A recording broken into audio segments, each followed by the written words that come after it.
You're watching The Sports Objective, the podcast for Pirates.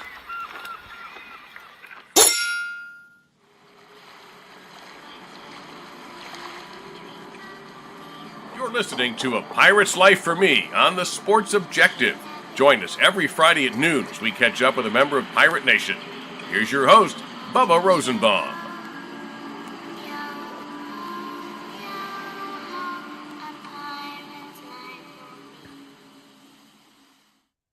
Welcome into the Sports Objective and another edition of A Pirate's Life for Me.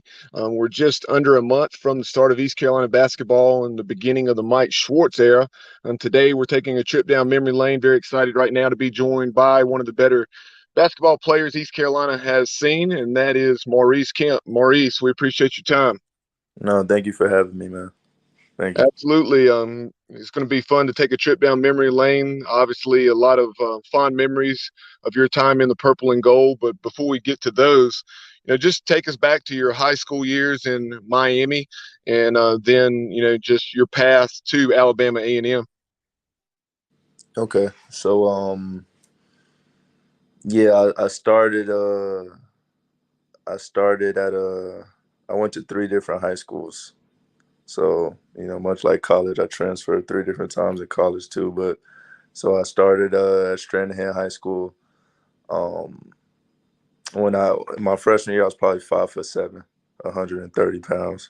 So, wasn't much of a prospect. I wasn't starting on JV. Junior year, sophomore year, I transferred to St. Thomas Aquinas. Again, same height, same weight. Didn't start on JV. So, I was playing football at the time also. I was much better at football, but, I just had a love for basketball. And I think the challenge of it all it made me want to work and get better and try to, earn more playing time. And, didn't really have aspirations of or even think I could play in college at that point. I just, I wanted to start on varsity one day. So I transferred one more time to Dade Christian School, which is where I spent most of my life. It's a small Christian school, and so I went back there.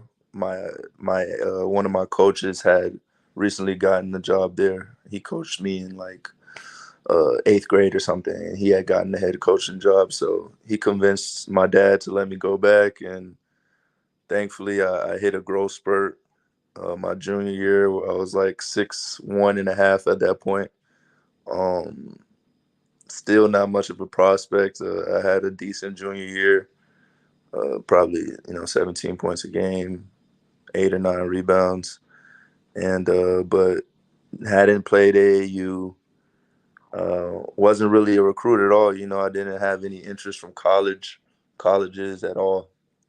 And so going into my senior year, right after my junior year, I did my first year of AAU basketball, and I started growing a little more, and I got with a really good AAU coach, Ben Bridges, who's still active in South Florida. He really was great at skill development as a former D1 player, and he really like mentally he got me prepared for what I would see at the D1 level. He would always preach to me like having a killer instinct and being aggressive and just really locking in on both sides of the ball, just the little nuances and mentality and how I approach the game. And he really took my game to another level. And thankfully I grew like 6 inches going into my senior year. And I had a good senior year. I did Christian. I averaged like 26 and 11. But still, I was an unknown, a late bloomer. So I only had 2 Division I scholarships. Alabama A&M came in. I had FIU, FAU. They were interested. FAU backed out last minute. They took a guy named Darren Stewart. Good guy, really good player. FIU, they were ready to offer me, but I don't know if you remember, Sergio Rocco was a coach at that point, but he got fired for Isaiah Thomas maybe a week before I was supposed to sign there. So FIU fell through, so Alabama A&M was the only school that really was left that really had an interest in me. North Florida came in really late, and at that point, I really wanted to be, I really wanted to go Division I, and I wanted to be the first guy from my school to go Division I for basketball. So I committed to A&M. Um, it was a good experience. I liked the coaching staff there, Coach Hayes and Coach Pettaway. They were great to me. They really believed in me. But when I got there, I felt like I could play at a higher level, pretty early on, and that's when I decided to transfer to junior college to kind of get re-recruited and everything. And I had a great JUCO coach, Coach Isley. I actually spoke to him yesterday. He really, he's a straight shooter. He had a top-notch program down at Miami-Dade. He sent probably 40 guys Division I mid and high major in his whole tenure there. I don't think he had a guy that didn't go D1 from his program. So he was next level, and he was straight with me. He told me I would not start. He told me at the moment I wouldn't have a starting spot. I was going to be behind a guy named Kendall Jennings, who was a top 30 small forward in that high school class. So I went on and I wanted to take that challenge. I wanted to play for him because of his track record. I knew he was great at developing players, and I went there and eventually got a starting spot. And I think I got first team all state in JUCO that year, and that's when ECU started recruiting me.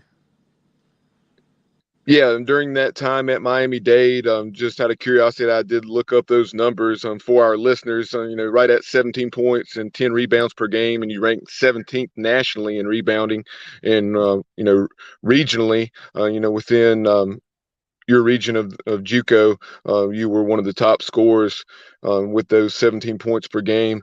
So, East Carolina began your recruitment. Obviously, Coach Lebo, a couple years into his tenure there in Greenville. So, if you would just talk about the relationship you developed with Coach Lebo, as well as anyone else on staff that was handling your recruitment.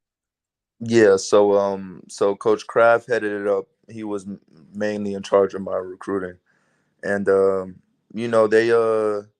they came in and they showed interest. I liked how honest Coach Kraft was with me, and he told me there were a few other guys they were considering, but he really approached me just trying to get to know me as a person, and I really my junior college coach, Coach Isley, he was great at, like I said, sending players D1 and also putting them in positions to succeed. So he made a list for me of schools that were recruiting me, and he knew I was a gym rat. I was all about trying to get better and improve my game. And his main selling point on ECU was how great Coach Lebo and his staff was at developing players. Player development, and how he felt that my game will fit in perfectly with their system. So I, just from his advice and my respect for him, I held ECU in high regard for being a good fit for me. And Coach Kraft is a great recruiter. I really liked him as a person, great family guy, and Lebo, of course, he had a great track record. Is a lot of experience, playing at a high level with UNC and playing a little bit in the NBA, and his stint at Auburn. I knew of him. I was very familiar with his background in coaching, and I knew he was a great coach. So I was really excited when they showed interest in me. So that junior season, that 2011-2012 season, you started essentially half the games, 14 of the 30 in which you played, averaged 10.5 points per game, which was third on the team. And then you led the team in rebounding with just under 6.5 boards, and shot it very well from the free throw line. One of the things that really stood out to me, looking back on it, I know during non-conference play that year, you struggled shooting from the perimeter, but as league play came around. You really seemed to find your shooting touch, particularly from the perimeter. And I know looking back at some of the numbers within the last few days, the regular season finale was a game that really stood out and was one of your better games against Tulane when you had 22 and 10. Yeah, it's funny. It's been so long ago, man. I'm getting old. I didn't even remember which game you were referring to, but now that you mention it, I do remember the Tulane game. But yeah, man, that transferring in as a JUCO transfer, it's more difficult than people think. It's you have to get caught up. You have to get adjusted to a whole new system and culture coming from whatever JUCO or whatever D1 you were at before then. And it was a learning curve for me a bit, just trying to see where I fit in, and, trying to find my place with all new players and different roles. And that the first half of the season, I struggled a little bit just kind of acclimating. I was playing the 3 and the 4 at the time. I was learning both positions, and I had a little trouble finding where I fit into the scheme of things with our team. But as the season went on, I did feel more comfortable, and I think the coaches started to trust me a little more. My teammates started to get to know me a little better, and we built that chemistry up to where by the time conference play rolled around, I feel like I was really comfortable with the team and where we were headed at that point. Moving on to your senior season, obviously one of the best seasons in East Carolina basketball's history, and definitely the modern history, winning 23 ball games. And we'll talk about the tremendous run through the CIT a little bit later on. But this is something I actually did not recall, despite knowing what a season you had. You were the first player to be named First-Team All-CUSA from East Carolina. You averaged right at 19 points per ball game, and that ranked 30th nationally. Yeah, thank you for saying that. But nah, yeah, man, I was fortunate. And I got to give credit to Coach Lebo and the staff. They trusted me. I remember after my junior year, I had a meeting with Coach Kraft, and he told me that they were going to trust me to make a jump for my senior year, and they were going to rely on me a bit more, and that I would have to take on more responsibility with us losing Darius Monroe and Austin Steed and those guys. So I really appreciated that trust they had in me, and I didn't want to let them down. So that summer, me and Coach Perry, he was my positions coach that summer, and we locked in, man. I had some grueling workouts with him that summer, but he really pushed me, and he got me right, man. He got me ready for the season. I don't think people really know, but I actually broke my wrist during the end of that summer going into my senior year. And thankfully it was the large bone in my wrist, so I was able to heal like right before. It only took 3 months, 2.5 months. So I got cleared like right before the season started, but I was very worried about that. Thankfully, it didn't affect how we got started. And, Miguel Paul was like, I don't know, he gets a lot of credit for that season, but I don't know if he gets enough. Like to me, he was the top 5 point guard in the nation that year. And people, I don't know if people agree with me or not, but he was playing at a really high level the year before. Of course, you remember, I think he was second team all conference. And senior year especially, like he took a step back on his scoring to get everyone else involved more. And me and him built a chemistry, and we really were clicking. That's our senior year, and he made it easy for me. He made it not easy for me, but he made my job a lot easier. So I think a lot of my success is due to like the work I put in that summer, and due to like Miguel and my teammates really trusting me and putting me in good spots. Yeah, you actually read my mind there. And Miguel Paul was who I was going to bring up Incredible. next. And Miguel Paul, Akeem Richmond, Ty Armstrong really developed and became a tremendous Great force team. in the paint. Yeah. And then Our also team, obviously Robert Sampson, PRC. So many key contributors on man, that our team. team was loaded. Our team was loaded. Like we had when we knew we would have a good team, like because we saw Akeem the whole junior year. He was sitting out, but we saw him every day in practice, giving us fits. Like he was killing in practice, and we couldn't wait. We couldn't wait to get him going, man. And like obviously, you saw what he did in his career at ECU. Best shooter in the nation his senior year, hands down. Best shooter, one of the best shooters in NCAA history. So having guys like that, Shamar Bowden, incredible shooter. I remember I saw Shamar in the JUCO tournament. We both went to JUCO in Florida.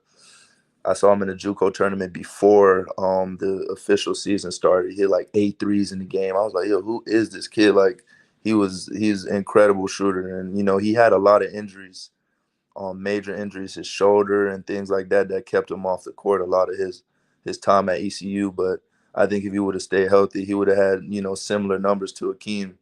People may not know that. He was really an incredible shooter, incredible scorer. It's just unfortunate he has so many injuries. But you can go down the list. Ty, high major player who transferred to us. Yeah, Paris, great defender, great shooter, like one of the best on ball defenders I played with still to this day. So yeah, we had a great team, man. Rob, incredible rebounder. You could go down the list. We were a deep team, and I think that led to the success we had. We really clicked towards the end of that year. And you certainly did. And developing into the team that you were down the stretch. Take us back to you certainly had some success early in the season, and then you had games like the game at North Carolina. I know you had a double-double in that one, 15 and 14 against the Tar Heels. Came up just shy and got it within a couple possessions there, and had a lot of, for lack of a better way of putting it, rear ends drawn up tight there within the Smith Center in the Dean Dome, because Yeah, I was unable to attend that day. But talking to some folks that were there, they said, the North Carolina fans looked like they had seen a ghost when it looked like they may lose to us. But it's certainly a credit to what you guys were able to do. And what are your memories of that one? And then just the way being battle tested, like in games such as that, what that allowed you to accomplish down the stretch, having one of the best conference finishes within CUSA, and then obviously the run in the CIT. yeah. Before I answer that, I want to double back because I didn't mention Aaron and Corvan, and it was unfortunate how I mentioned Shamar with the injuries. It was the same thing with Aaron and Corvan Gaines, man. Like Aaron lost. We weren't able to play together. What would have been our senior year, and we lost Corvan from a good chunk of that season too. And I still sometimes think about like how much more we could have accomplished had we had those guys like proven vets, like 4 year. Aaron might have been a 4 year starter. You know what I mean? Like just so much experience and so much skill on the wing, defensively, offensively. They both brought so much to the team, and like I do kind of I don't have many regrets or anything like that, but I do think about like, man, what if we could have had those three guys healthy, like for the entirety of that campaign, like Shamar, Corvan, and Aaron.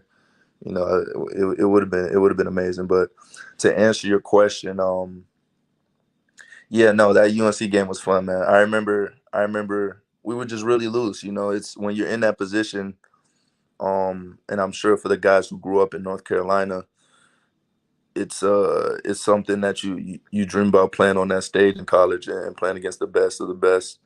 And you have nothing to lose when you're coming in as an underdog. And we were confident in our team. We knew we had a really strong team. So we felt like we could win, man. I think if we had a few more stops here and there, maybe a few more loose balls or a couple more shots hit, we could have taken that one for sure. But we were we were definitely battle tested that year. I think games like that um prepared us for conference play. We had a real good run in conference play. I think we won the most games in Conference USA for an ECU team that year. So those battles we had with teams of that caliber always and definitely prepared us for what we saw later down the line in Conference USA and in the CIT tournament. The CIT run was awesome. Obviously, I think sometimes I wonder because we got upset in the conference tournament. I Right. think sometimes I wonder. I think about that game all the time, and I wonder what would have happened if we would have run the table in conference play and met with Memphis in the championship or whatever. I think about how that would have went, but at the same time, I think the CIT run was so special for us, like having home court and for us seniors, like being able to get those extra games in front of the home crowd and those extra games with each other, and really seeing our potential kind of filled as a team, because we really clicked after a conference play. We felt like that was a second chance to kind of not redeem ourselves, but show what we can do and kind of reach our potential as a team. So that run was special, man. We felt like that was just like a gift that we had, for the fans and for ourselves, just to get a few more games with each other. And yeah, man, it just all clicked. It all clicked at the right time, and we just kept getting better and better and better as the season went. And it just, it culminated with the incredible shot by Akeem, and just it's an awesome win, man. It's very, very memorable. It's something I'll never forget for sure. Within the last couple of years, we caught up with Akeem and got his perspective on the run. And I believe it was Akeem that said, just talking about that Savannah State game. Obviously, you referenced the early exit in the conference tournament, how there was disappointment there, and there Mm-hmm. was maybe a little of that lingering. But once you guys found a way to win that Savannah State game late, those other 4 games in the CIT run, really played tremendous basketball. And I think about that Evansville game that was sold out in Minges in the semifinals. Evansville was a team that had beaten Wichita State, who was a Final Four team that year. They'd beaten them Mm-hmm. twice, and we just dominated that game by 22 points. It's one of the best, if not the best, game I've ever seen East Carolina play, and it was just a Yeah. remarkable run, and kind of like where I thought you were going a moment ago, just thinking about what could have been as good as it still was, just as far as the had we made a run to the big dance, the way you guys were playing, who knows, you could have made a Sweet 16 run or something. Man, listen, and like I do think about that. Like I'm not gonna lie, I think about it probably more than I should. But it's you always got what ifs. But I think had we clicked like we did in the CIT tournament, in the conference tournament, who knows? Who knows? Because it got to the point where we felt like if we play like that, we could beat pretty much any team. Like honestly, and I think it showed. We were clicking. We were operating at a high level on both sides of the ball, and it was chemistry. Just all the work we had put in, and kind of came together at the perfect time, and we were able to do like something special for like the ECU community. It's like we had so much support in my time there, so like it felt amazing to just kind of bring the community together, especially the people that supported basketball. We always had the football support, but we were able to reward the ECU basketball fans like in a great way during that run, and I was super happy about that. I know the coaching staff was too. Lebo, he mentioned it so many times, like he couldn't believe that Minges would be packed out when he took the job initially, and a lot of the guys that had been there all 4 years were, mentioned just the change and the difference and when they started to where it ended off with us as seniors. It was awesome, man. Before I ask you about the atmosphere out at Weber State, and that was a team that had won 30 ball games and had 10,000 plus at that CIT championship. But before I move on to that, while we're on the topic of Minji's Coliseum and what it's like when it's packed and rocking, explain that from a player's perspective, the advantage that provided to you and your teammates, because I've always had the vision, like you said. Unfortunately, it just hasn't been packed consistently, but I really believe one day that that's going to happen, and when it does, I think that the nation is going to see what a tremendous home court advantage we have. Man, it's incredible. It was incredible. Like, honestly, it was it was so loud in there, man, and like just the you could feel the like excitement, and it gave you a boost. Honestly, it gave you a huge boost on the court. I remember feeling like when we were rolling, it's like a feeling of like invincibility. When you got the crowd into it and you just can't wait for the next big play. Whether it's defensively or offensively. So I remember feeding off that, and I'm sure my teammates would attest. Like it was just like it was contagious. And you're right. Like ECU will get back to it. I think Lebo and his staff they got dealt a tough hand with moving, changing conferences. It was a football move, but it was a few jumps up. In the American with teams like UConn and everyone else is in there, Temple, Cincinnati, who it's a huge jump, and it takes a few years to adjust. And unfortunately, Lebo had some key guys transfer out on him, and making that jump is difficult, and it takes a few years to adjust to it. And I'm sure the new coaching staff will bring in the guys and get ECU to that point, because it'll be there. People realize it. Recruits see it when they come and visit. It's a special place. So I have no doubt it'll get back to that. But yeah, man, it was definitely an advantage in Menzies. I remember I couldn't believe we would talk about it in the locker room after each game, like Savannah State and Evansville, Loyola, then Evansville. Like we just couldn't believe how loud it was. It's like the fans were on top of the court, and it was yeah, man, it was awesome. It gave us a boost for sure. One of the And, reasons it was so loud is because of some of the plays that you and your teammates were making, obviously, and you were on Sports Center's top 10 at least three times, I believe, during that run, if not more. And very quickly for our viewers, I want to show a quick 10-second clip of one of those highlight reel dunks that you had.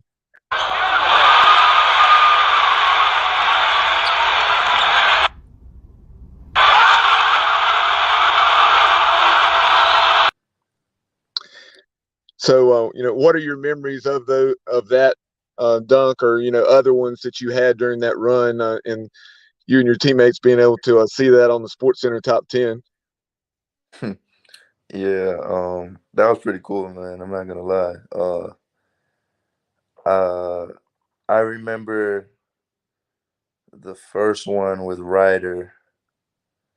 I remember, I think Prince got a steal, and I knew, Prince is a great guard, so I knew he was going to see him. So I was just trying to fill the lane as fast as possible, and I knew I made up in my mind that if I got it, I was just going to try to take off, like regardless of what the defender did.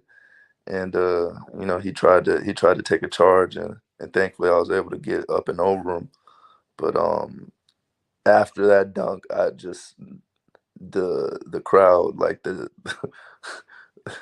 volume level of the crowd after the dunk, that's what I remember. Like it was just like deafening. Like they went crazy, and my teammates went crazy. And I remember just like the electricity in the building, and it was like that every game after that. Just that electricity that we were feeding off of, and like I said, we were clicking, man. It's like we unlocked something with our team, within the team and with each other, chemistry wise, and just everything was working. Like our we were finding each other. Keem and Shamar and Miguel were knocking down shots left and right. Rob was playing incredibly. Ty was playing incredibly. It was everything was just clicking. Miguel was finding everybody, like the transition alley oops and all this other stuff. Like it wasn't just me. He was throwing oops to Rob and Ty, and he was just Miguel was playing at a crazy level. And Yeah, I just remember every game he was like, "Yo, let's push the tempo. Like nobody can run with us." And yeah, man, we were just trying to put on the show for the fans, and I think we did a good job of that. You certainly did. Like you said, the roof was blown off of Minji's on numerous occasions during that run, and you talk about your appreciation of the support of Pirate Nation, and specifically within Minji's. But talk about when you guys arrived back from the CIT championship out in Utah, and just how awesome it was to get to the PGV airport and see several hundred, if not 1,000 plus fans there cheering you guys on as you walk through the terminal. Yeah, for sure, man. The Weber State game was crazy. The atmosphere there was, they packed it out over 10,000, and obviously the shot was unforgettable. But I remember us battling back, and like, even when we were down in that game, we still were confident.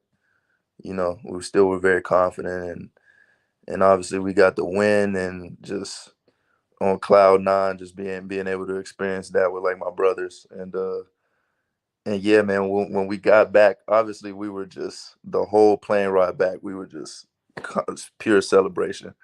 Just I remember being in the back like of the plane, stretched out with Coach Kraft and Coach Potasnik, and just celebrating with everyone. And then when we landed, we weren't expecting that at all. Seeing everyone lined up there, waiting to greet us is like one of those things you don't forget. And yeah, man, it was just I remember everyone was like, "Yo, what is going?" Like pulling out their phones, recording the fans just chanting, in the airport. That was awesome, man. That support was super cool, and it was a surprise for us. So it's definitely one of those things that you're gonna remember forever. No doubt. And, moving on to your professional career, it's hard to believe, but you've been playing nearly a decade now in professional basketball, and you've had the opportunity to play in several different countries, I guess 4 continents, I believe. And so just talk about your journey after East Carolina and just all the opportunities that the game's provided you. Yeah, man, it's been a while. It's been a wild ride so far. Um, so yeah, I've been playing 9 years. It's my ninth season. Unfortunately, I've had a couple major injuries that so I've had to sit out about almost three of those. Um, but yeah, coming out, I had the opportunity to play in Euro Cup my first year. Was going well. I opted to do that instead of the D League. Um, it was going well. We had a couple NBA teams that were interested in me and supposed to do summer league after that season. They were following along with my games in Euro Cup, and it was going well. But unfortunately, I fractured my leg, so and that was about 4 months into my rookie year. I tried to rush back for summer league, and which was a mistake. I ended up refracturing the same leg and being out 18 months. So from there, obviously being out that long, NBA interests weren't there anymore, and the teams that felt like I was a year away after that injury just kind of went away. So I had to really start almost from scratch. My offers after being out that long were half of what I made my rookie year. So it was a grind, man. I got cleared in maybe January, I guess a year and a half after that, and maybe February. And I joined the Cleveland's development league team, just to kind of get back into a flow. You know, that went well. I played better than I expected. Um, After that year, I think I went to Greece. Yeah.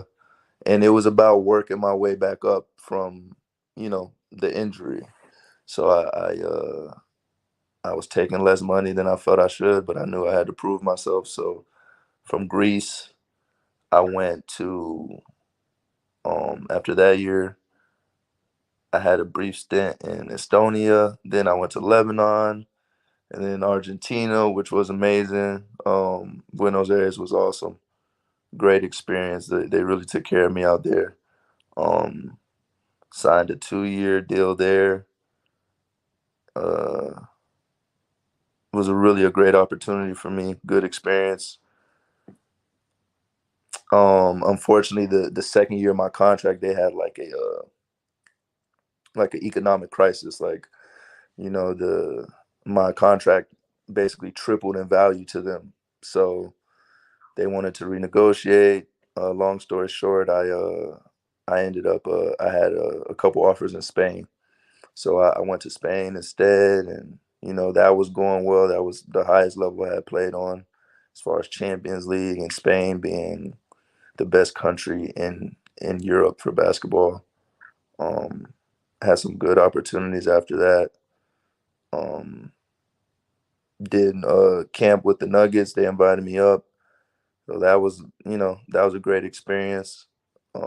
Unfortunately, right after the season in Spain, I found out that I fractured my other leg. So, where I felt like I had gained up momentum again and was getting back to the level of where I felt like I should be, I had another setback, and I had to sit for that for like 9 months until I got healthy, and then right when I got healthy, COVID hit. So it's my career has been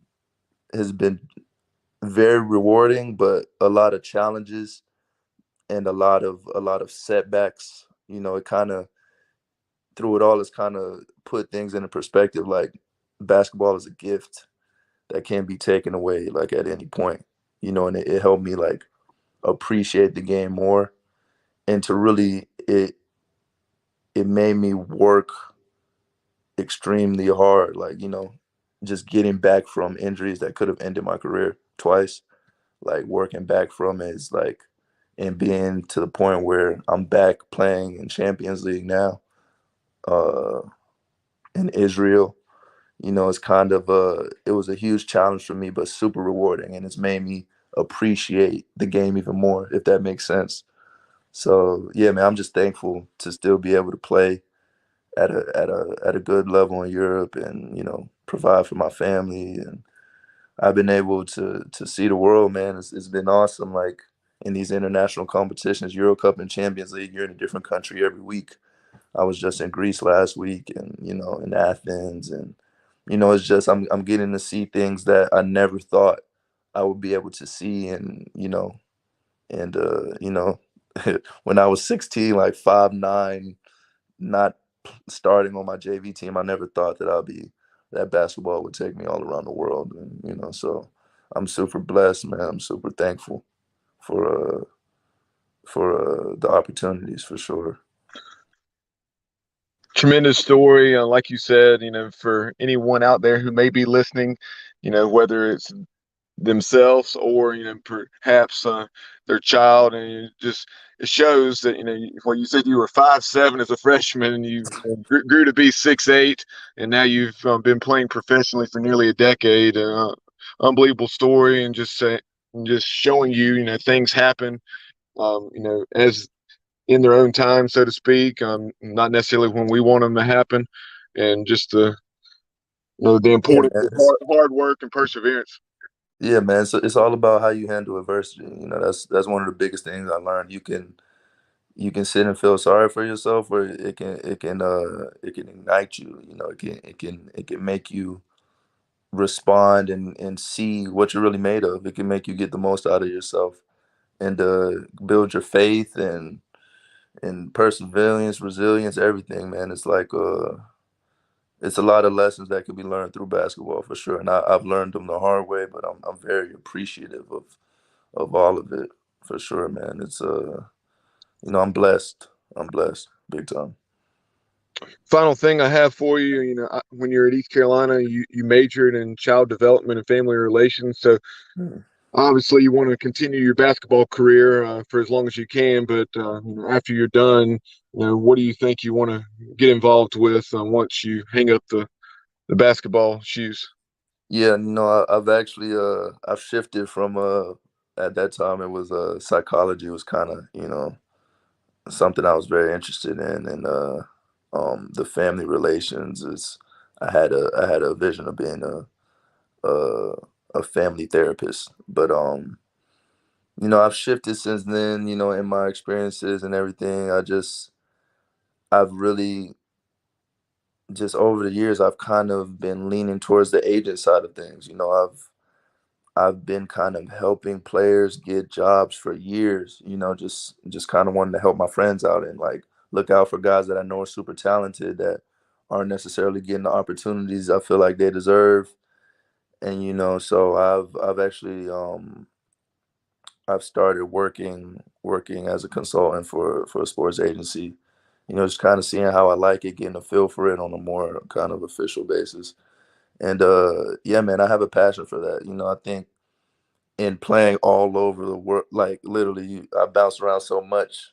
I kind of have made contacts, and I've kind of realized how um, basketball is all about the right fit for players, right? Like one player doesn't fit in every system, and I feel like a lot of agents kind of take that for granted when they're placing players, and I feel like that's a really key component, just knowing your client, knowing their game, knowing their personality and what coaches they'll mesh with, what systems they'll mesh with, what and what positions can kind of help them be successful. So it's kind of where I've been pivoting as far as after basketball. But I'm open also, like coaching has also gotten is something I've become more interested in. I think I would do it probably on more of a volunteer level, but I find myself kind of just um not mentoring or anything, but when I see like a younger player on my team, or like if I'm training and I see like a high school guy or a college guy, just I notice I kind of really I can't help but try to give pointers or give advice. It's like, it's come very natural. So definitely the agent thing, and I think I want to get into coaching on some level also. That's awesome. Well, you've obviously established a lot of nice contacts, and your former head coach, Coach Lebo, now on the staff for Hubert Davis at North Carolina. So Yeah. you definitely have plenty of folks in your corners and some nice relationships Yeah, I established. was happy. I was happy to see Lebo get back into it, man.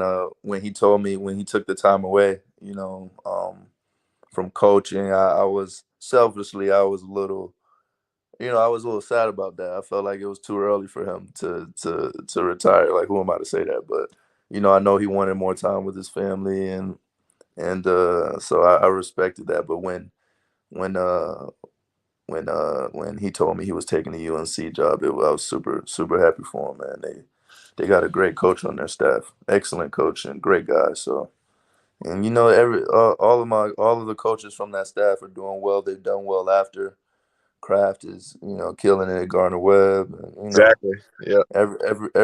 everyone's done really well. Like Coach Potasnik, um, incredible guy. I can't get on here and not mention him. He's helped so many guys in so many ways after they left the program.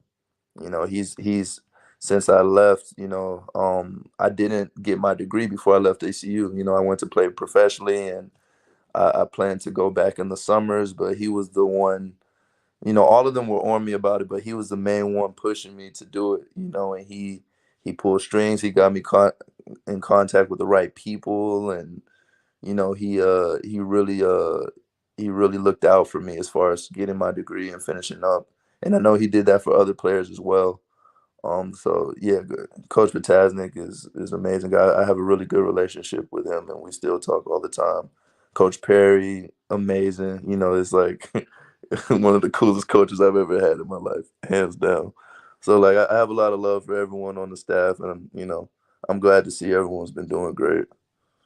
Yeah, you mentioned Coach Perry. He's actually, as I'm sure you may know, still in Greenville, and he spent last season alongside Jeff Charles as the color analyst. Yeah, So that was yeah, that's my interesting guy, man. to I, have I his love Perry. perspective. Yeah, yeah, of course, man. He had good opportunities with ECU, and he did great when he filled in. He did excellent when he filled in. I was following along with that, and he was the head coach at Richmond for a while. I think they made a tournament run when he was there. So very capable head coach. I was glad to see him get that opportunity as Yeah, well. But yeah, man, Perry's amazing. He's a great guy. Great guy. yeah. Like you said, tremendous player at Richmond, and then he had also been a head coach at Georgia State, following up the famous Lefty Yeah, it Driesell. was Georgia State. Yeah, I'm Yeah. sorry. Oh, Yeah. no big deal at all. Easy to mix those two up because he had such Mhm. an excellent career as a player at Richmond. Yeah, he did. He was a killer. He was a killer. But Maurice, we really appreciate you, carving out 45 minutes for us this afternoon. The conversation, has gone extremely quickly, and have really enjoyed your insight to some excellent Pirate basketball memories. So as we're wrapping things up, just one of the things that we do here a lot of times on the show. Obviously, the ECU Pirate Club does a lot as far as not only providing for the athletic scholarships, but some of the other facilities and so forth. So, if you were talking to Pirate Nation about your experience and just what it meant to you, just what would you say to Pirate fans when they're making that decision as to whether to give to the ECU Pirate Club or not? Oh no, I think that it'll be a great investment. I think that the support is needed. You know, Greenville is a great community, and I think anything that could be done to help bring a great basketball team there again would be I highly encourage it for sure. Again, really appreciate the time, and hopefully, obviously, right now you're abroad and you're very busy with your schedule. But in future years, maybe after you hang things up, or when you have a break in your schedule, you can get back to Greenville, and we'd love to see you at Minji sometime. And please let us know if you're able to do so, and we'd love to catch up. But appreciate your time. No, man, thank you for having me on. I really appreciate it. It's been fun. Pirate Nation, that is Maurice Kemp, one of the best to ever wear the purple and gold. We appreciate you tuning in to the Sports Objective and another edition of A Pirate's Life for Me. So be sure to follow us on social media, on Twitter and TikTok at The Sports OBJ, on Instagram at The Sports Objective. Like and follow us on Facebook, and of course, subscribe to our YouTube channel. For former Pirate basketballer Maurice Kemp, I'm Bubba Rosenbaum. You have been watching and listening to The Sports Objective. Have a great one, everyone, and as always, go Pirates.